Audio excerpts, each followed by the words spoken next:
Hey guys, Gathering the Magic back again, and wanted to do a SplinterForge video. Just kind of walk you guys through SplinterForge, just from the beginning of the game, how to get started, how cards work and all that. So the first thing you want to do is you want to go to the site test.splinterforge.io. You'll see this screen, and up here on the upper right you want to click on the backpack, enter your Hive username, click login. And there you will see this screen. The Forgium that you have, being on a test server, I think they start you with 100,000 Forgium that you can use to purchase some crates and bags. And then you have Stamina, and Stamina is what you use to fight battles. So every point or mana point that your team is will take 1 point of Stamina. But we'll get into that a little bit later. So the first thing you want to do is you want to spend some of your Forgium. So what you do is click on the shop icon on the left, and this is where you can buy packs or alpha crates and enhancement bags. Now alpha crates are all your equipment, all your weapons and armor. Enhancement bags are like gems and runes that you can put into slotted pieces of your armor to make them more powerful. So what you would want to do is I think they do start you with crates and bags on the test server, might be 100 of each. So if you do have 100 of each, you'll click on Forge, and it should say how many packs you own. So if you have any, if you're just starting out, you want to go ahead and select those. You can go ahead and open them all at once, and then this counter right here is how many packs you can open, and you can do that. So just for example, let me go back to shop. I'm going to buy some enhancement bags since I don't have any. They cost 4,000 Forgium. Let's get 10 of those. Then you click on Buy with Forge, and it will pop up and say you're about to purchase 10 enhancement packs for 40,000 Forge. Yep. Go ahead and say that's okay. So once you open some of your crates and enhancement bags on the Forgium tab, what you would do to open these is you would click on Forgium, or the Forge token icon right here. I just purchased 10 enhancement packs, so I want to go ahead and I want to open 10 of them. You can also transfer these, so if you have a friend or another account that you would like to transfer these to, you would just say transfer bag. But we're going to just open it on this account. I'm going to go ahead and open all 10, and then it'll say open 10 bags. So right now it's identifying the gems and runes in those 10 bags. We will confirm. So now it's just like opening a pack in Splinterlands. Each enhancement bag only has 4 cards in it. So I opened 10, so I should have a total of 40 cards. Now I might have some duplicates, so that's why you see a little bit less. You can click on these one by one or reveal all. So click on this one. So this symbol right here, this kind of grayish symbol in the middle, just means it's a common. So here's a rare, another common. So what this item will do, if I put it in an item, it'll give it +1 melee damage. Here's another rare. So this allows me to play earth monsters without an earth summoner. We'll get into that a little later, but let's just go ahead and reveal all. So there is a legendary, that's the yellow icon.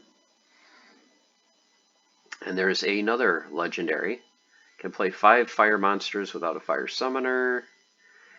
So the things that you're looking for these are the health ones, like the Faded Ruby gives 4 health. Speed is great. Polished Sapphire, this one's an epic. This will give me +5 speed for my hero. Any kind of damage.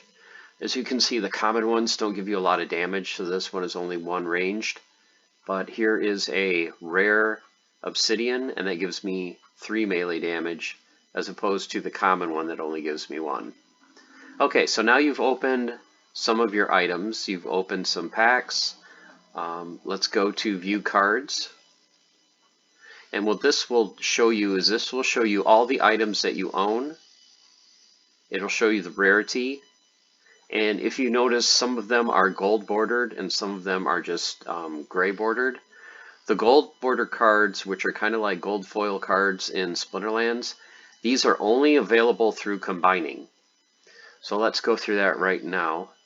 So if you want to combine some of these cards, what you can do is you can go to the Forge icon. Now the first tab right here is for opening packs, which is what we did. If you want to combine like weapons and armor, you would click on Reforge. And then this will tell you you can reforge 4 common cards into a rare for 150 forge. So what you can do is you can take 4 of your common items that you don't like, spend 150 forge, and that will give you a random rare card. So it's kind of nice that you can get rid of like your common cards that you don't want that are kind of weak, and you can upgrade those to the next tier. Okay, but before we do that, let's go back. I want to show you on cards how these work for levels. So if you notice on the top right, this will list common, rare, epic, and legendary. The number on the left is how many commons I have. So I have 177 commons out of 320 total cards. So that's what these two numbers mean. So for the rare, I have 93 rares out of the 320 cards I own. Epics, I have 38. Legendaries, I have 12. So if you want to filter these, let's just go ahead and filter the commons out. So if I click on common, this will show all the common cards that I have. And I can sort this too by equipment and then by runes. So you either have equipment like armor and weapons, or the socket one is for like your gems and runes. So these are the items you will actually put in your weapons and armor. So first let's go ahead and look at our equipment. Now what you notice is a lot of the numbers on the top right shows you how many duplicates you have of that card. Because just like in Splinterlands, you can combine cards to level them up. So let's look at our boots. We have 14 pairs of boots. So if I was to click on these, it will show cards eligible to be combined into worn agile boots. Now what this means is if you can combine these cards to make them a higher level card. And you may be asking, well, how many do I need to combine to level them up? Glad you asked. So if you go to the right here where it says stats, click on stats, and this will show you a level 1 card only takes 1 card and it gives you +1 speed. If you want to level this up to level 2, it takes 40 copies to level up these boots to level 2, and that will give you 1 more speed. If you have a total of 80 cards, you can level to 3, get 3 speed, and if you have 120, you can level this up to get 5 speed. Now just me personally, I think it's really not worth it to even mess with the common cards for the most part, because it takes so much to level, and I would rather level these cards up at least to rare and then go from there. So commons really don't do you a whole lot of good. Now if you're just starting out in the game and you only, like when the game goes live in January, if you only bought, let's say 5 or 10 crates, you're not going to have a lot of equipment to combine. So you're pretty much going to have to use what you have. But I just want to show you, just for an example, if you wanted to combine some of these to a rare, you would go to Forge, you would go to Reforge. You can have it just randomly pick 4 items to combine into a rare for 150, and this will tell you the maximum amount of combines you can do. So right now with all the commons that I own, if I wanted to combine all of them, I could combine 37 sets of these to create them into rares. So let's go ahead, let's just do like 5. So what this is going to do is this is going to take 4 commons, 4 different sets of commons, and I'm going to do that 5 times. So it's going to take 20 of my commons, and it's going to reforge them into 5 rares. And it'll show you right here on the bottom left, I'm reforging 20 commons. So I'm going to click Reforge. So I'm going to reforge them into 5 rare cards from 20, it should say common, cards for 750 forgium. Do you want to continue? Yes. So now it's going to kind of determine what items I'm going to get. I'll click OK. Okay, so now I can see since I only have 4, I actually did get a duplicate. Now when you reforge cards, there's a 10% chance every time you reforge that the card will turn rare. So it's a low percentage chance, and we did not get a rare, but we did get 2 copies of a rare sword. So let's go back and let's try that again. So let's combine 5 more sets, since we have a ton of Forgium, and see if we can get a gold.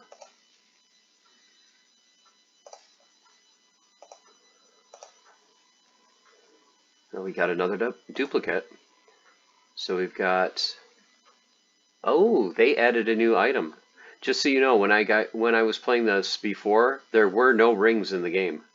So this is kind of cool that they now have added rings.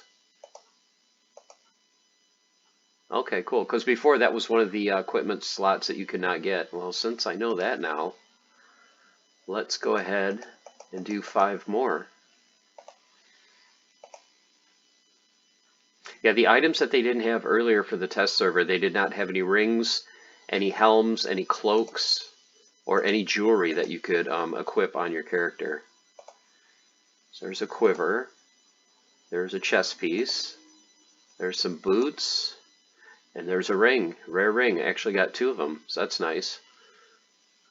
Okay, let's do 5 more. So like I said, commons are pretty much useless, so after that we will move on. Just would like to get a gold card to show you guys, but like I said, pretty rare to get one. So haven't got one yet, so you can mess around with that later if you would like. The transmute button here on the right, what that is if I click on transmute, you can transmute 4 common items into a rare for 150 forge. These are pretty much not worth it. Let's go ahead and just combine all 6. So that will cost 900 forge. I'm guaranteed to get 6 rares. I don't know what the rares are, but rares are always better than commons. So we got a rune. So what I'm looking for is I'm looking for ones like this, one that give damage or shield or health. Those are the ones you want. Now this one is interesting. This one, if you put it in an item, you can actually play one of your Gladius cards. So that's kind of cool that you can play Gladius cards. Okay, so after you mess around with that for a while and level up your cards, you're going to be like, okay, well, I've got all this equipment. What do I do with it? Okay, so now you're going to want to click on the Hero tab on the top, and it'll show your name. You have 3 types of heroes to choose from. Right now it's on the wizard, which is this icon. If you click the down arrow, you can see you can also create a warrior or a ranger. So let's go to the warrior. This will show, just like in Splinterlands, your attack damage, your speed, your armor, and your health. And this is based on the items that you have on your character. Now since they just added rings, let me go to the ring tab. As you can see, it's empty. Now there are rings that I could add. So this will give me +1 speed, always good. So we'll click on that. It'll ask you if you want to equip it, and you equip it. So now my character has 1 more speed. I've gone from 3 to 4. Necklace, you can see I don't have any necklace cards. I don't have any cloaks. I don't have any helms yet. Here's like my chest piece. So this is the card that I have equipped, and this will give me some health because of this ruby. If you want to swap them out, what you would do is click unquip. So you would unequip this card, and then if you want to put on a different piece, you can choose any of these pieces to put on to equip to your character. Now, the advantage of a gold card is if you have a gold card equipped, when you fight the boss, for every gold card you have, you get a bonus to the amount of Forgium that you will earn at the end of the battle. So I think I have that page still open. This just talks about leveling the things you can get in crates. Let's see, where is it? Adding sockets to an item. Here we go. Foil versions can be obtained through reforging, 10% chance to be gold. So if you have a rare gold foil card, you get an 8% bonus. Now this has to be equipped on the character when you're fighting the boss. But for every rare gold foil, you get an 8% bonus to the amount of Forgium that you would get. Think of this as if you were fighting a ranked battle in Splinterlands, if you would get an 8% RP bonus after the fight. If you have an epic gold foil, you get a 12% bonus, and legendary gold foil, which as you can think of, they're very hard to get legendaries, especially gold foil, that gives you a 16% bonus. So that's what the gold foil stands for. So other than that, gold really means nothing other than that bonus to Forgium, which is huge. So sometimes it's better for that if you just want to farm Forgium. Most of the time you just want to use your best card. So I'm going to go ahead and put that Hauberk back on. On the left-hand side, it'll show you how many monsters you can summon per battle. Typically is 7. I don't know if there's any items that increase that amount. There are runes that you can put in your items that will increase your mana cap. I think the default mana is 45. As you can see here, Mana Mastery I have, so that's giving me an extra 9 mana, so that's why it's 54, not 45. And I have an item that has a Gladius case in it, so I should be able to summon 2 Gladius cards. Now, I think this was bugged before, but let's find out. Okay, so you can have any of 3 different types of heroes. One of them is you can only have one that fights in a battle at a time.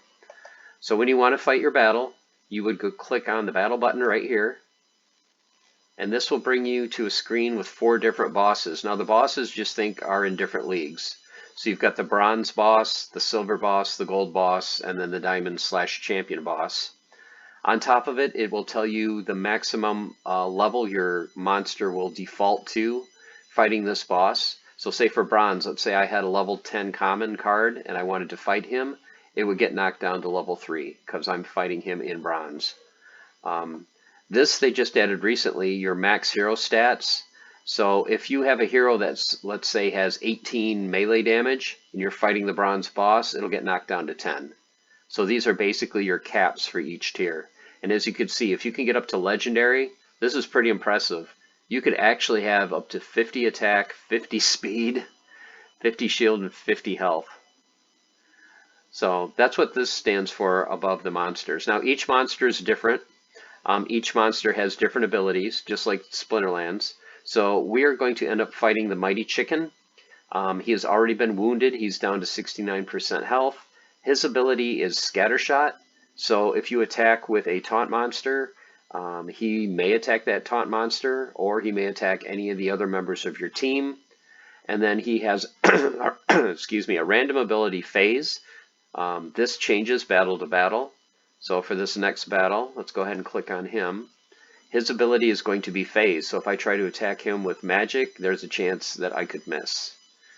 And then after you click on the boss you want to fight, you can see a leaderboard, all the people that have done damage to the boss, how much damage, how many battles they fought. Like this guy's fought 150 battles.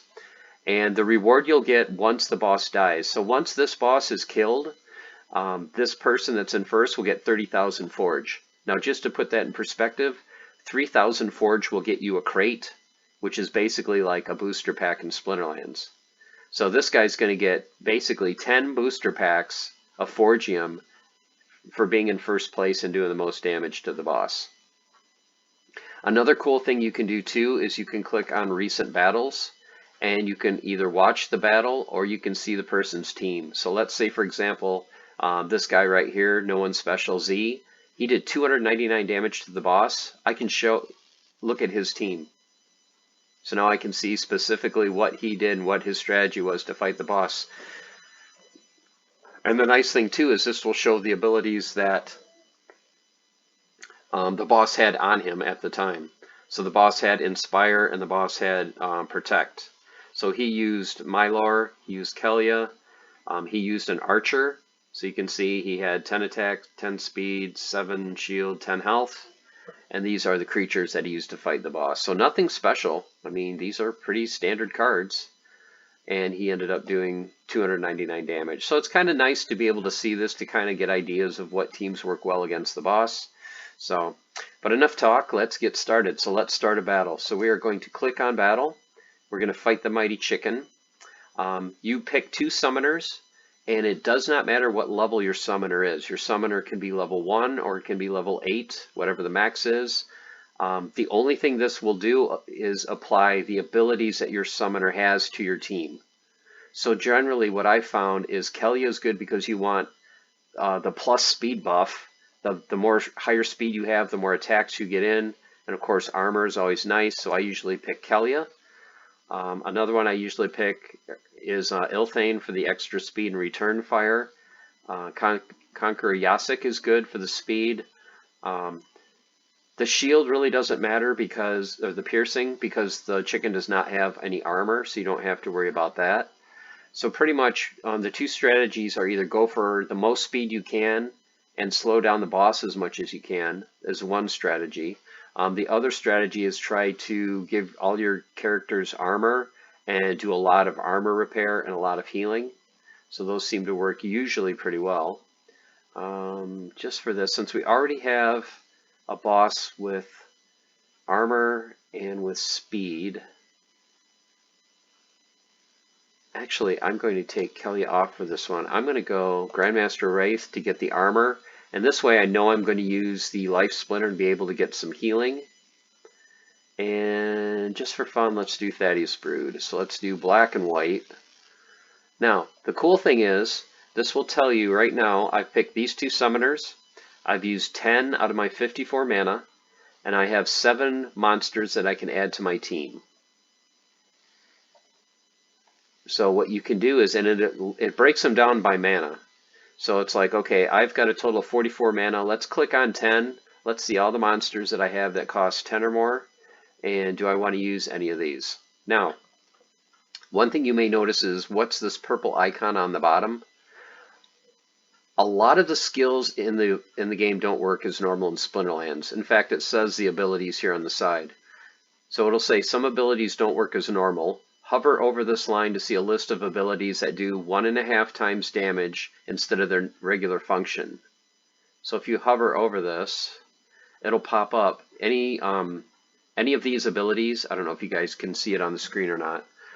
Blast, Bloodlust, Close Range, Dispel, Giant Killer, Knockout, Opportunity, Oppress, Piercing, Reach, Redemption, Scattershot, Sneak, Snipe, Stun, and Trample. Those abilities are replaced by adding a 1.5 damage boost. Okay, so let's get going with this. Let's choose, well, since he has Scattershot, there's no point in me doing a taunt monster. I like Ra just for the double strike, so we'll do him. I love doing armor repair, so let's do Adelaide to get a little bit of magic damage and some repair. Basically, you're trying to do as much damage as you can. Now, when I first started playing this on beta, all of the bosses always had shield, and they always had like magic reflect or void, so you would do not that much damage, but they've changed that. And they've added some cool animations, so I can't wait to show you guys that. So, I've got a lot of mana left. Let's see. For 6, I like adding, oh, that's right, he's nerfed. I was going to say I like Supply Runner for the extra speed, but I'm playing at Bronze tier. So I've got 25 mana left. Let's look at, what else do I have for 7? Well, I can throw in Disintegrator. That'll knock his attack down from 4 to 3. For 4, I like doing the Time Mage for the slow. So that will slow him down a little bit. If you have Halfling Alchemist, definitely put him in. Healing is always good. So let's throw in Spirit Hoarder. That will give me a little bit of a heal. I've got 11 left. What else can we put in?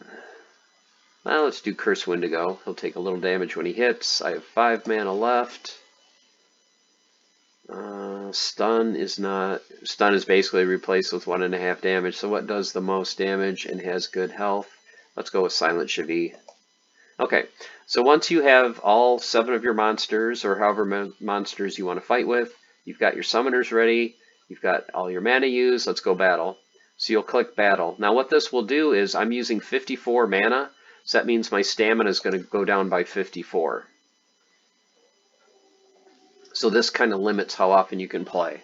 But there are stamina potions that you can get in the game that will allow you to play more if you wish. Okay, so it's loading the fight. It's almost a half hour in and we're finally getting down to the good stuff. Okay, so now this will show your team. This will show the boss. This will show your 2 summoners, your character right here. The order I don't think matters for your monsters on the bottom. And now you can start the fight. You can set the speed of the battle. I've got it set to 500. I think that's a little bit slower. So let's go ahead and start the battle. You go to a screen, shows me against the mighty chicken. Now it'll start the battle. First thing it'll do is it'll apply all your summoner buffs to the team, all the debuffs to the enemy boss. So he has -1 magic, he has -1 speed, as you can see those icons right here. Demoralized, so now his attack's down to 2. Another slow on the boss, so he's down to 4. And look at this, they've added these animations that I think are sweet, where they actually show your character doing damage to the boss, show the boss doing damage back to your characters. This is a really cool feature. They didn't have this a couple weeks ago. They've done a great job, I think, with this game so far. Got your little sound effects. And it'll show you on the side if you hit, if you miss, how much damage you do. I got a little bit of a heal from the Spirit Hoarder. So yeah, this game's a lot of fun. And like I said, now that they've made these improvements, just so you can actually see the damage a lot easier, it makes it a lot more exciting, a lot more engaging. And the nice thing is they added these random abilities so you don't know exactly what the rule sets are going to be every battle. Because one of the problems they had in beta was the mighty chicken always had the same abilities. So you kind of could just plan a strategy and then just spam that over and over and over. Well, now every battle is different, which makes it a lot more fun. Now there's no way I'm going to win this fight because he has 181,000 health left. But the object is not to win. The object is just to do as much damage as you can and last as long as you can. Because the longer the battle goes and the more damage that you do, the more Forgium that you'll win at the end of the fight. So one of the strategies I think that would be great is if you can use, the bear. The bear at certain levels has halving ability. So if you can get the bear and you can get the Halfling Alchemist, I think you can knock all of his attacks down to maybe 1. If you could do that, you could last a long time against the boss. But yeah, the keys are you want high speed, so you attack more often, and you want to slow the boss, so he does not attack that often. Because as you notice, he has 3 attacks. You know, his melee, his ranged, and his magic.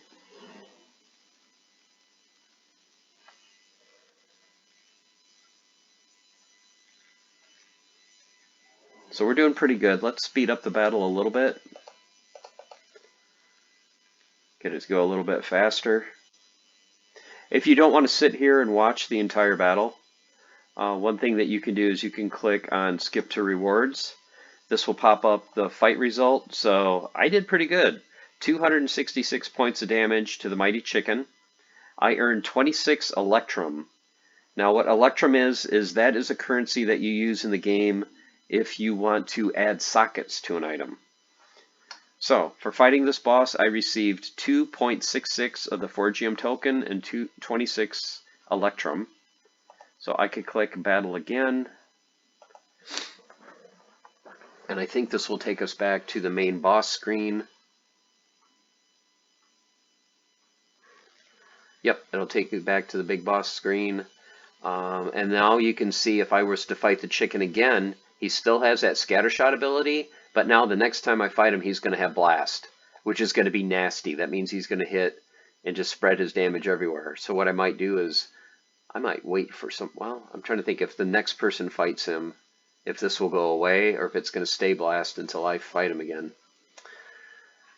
Okay, so not sure about that. So that's basically it, guys. That's pretty much the game. Like I said, it's a lot of fun now that they added those little animations and added the random abilities. Let me go back and show you for cards. So let's go to, let's say, Epics. All of your cards can have a certain amount of sockets.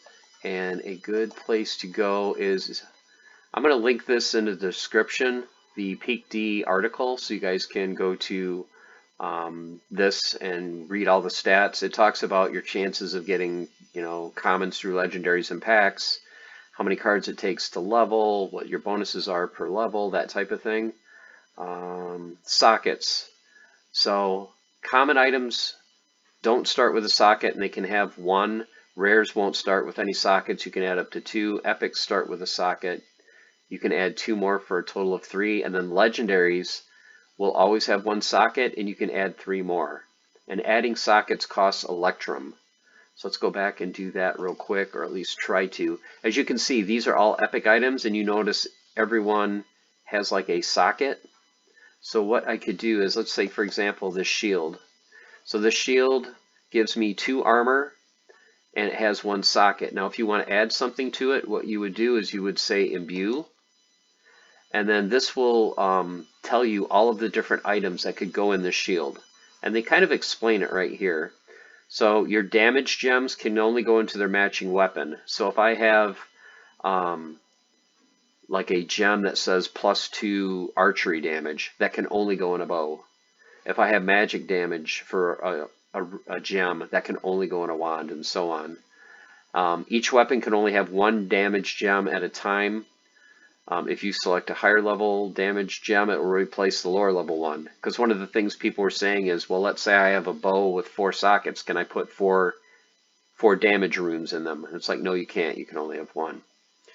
So if I want to put something here, I would click on this, imbue, and now all of these items are what I could imbue into the shield. So let's say, for example, I wanted to use, what's something I don't want because I'm not going to use it.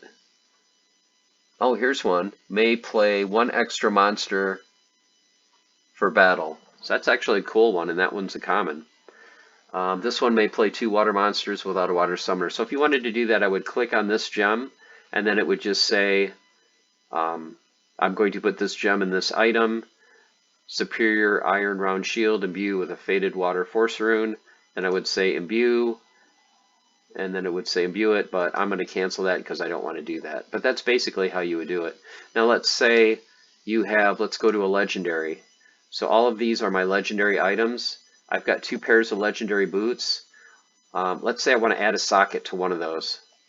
So the Electrum that you spend gives you a percentage chance of adding a socket. So however much you want to spend, let's say attempt, the quantity. So I've got 10,000. Let's say I want to put 3,000 in to try to get these boots to have an extra socket. I've only got a 24% chance for that to succeed. And I think if you fail, you lose all of it. Let me double check that just to make sure. Yep, adding sockets to equipment costs Electrum, an in-game resource that can only be obtained through battle or burning cards. Yeah, you can attempt to add it, but if you fail, you'll lose your Electrum. So I have never attempted this yet, but let's go ahead and try it. So if I wanted to add a socket to it, let's try it. So I'm going to spend 3,000 of my Electrum. I got a 24% chance. Attempt. You failed. You lost 3,000 Electrum in the process. So as you can see, Electrum is going to be very, very useful in this game, but look how hard it's going to be to add sockets to it. Like if I used all of mine, 7,220, that's only a 57% chance. Basically 50-50 that I would add a socket.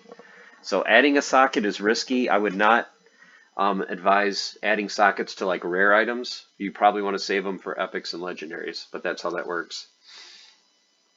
I'm trying to think if there's anything else I want to go over. Oh, the Forgium that you earn right here is you can spend it on packs.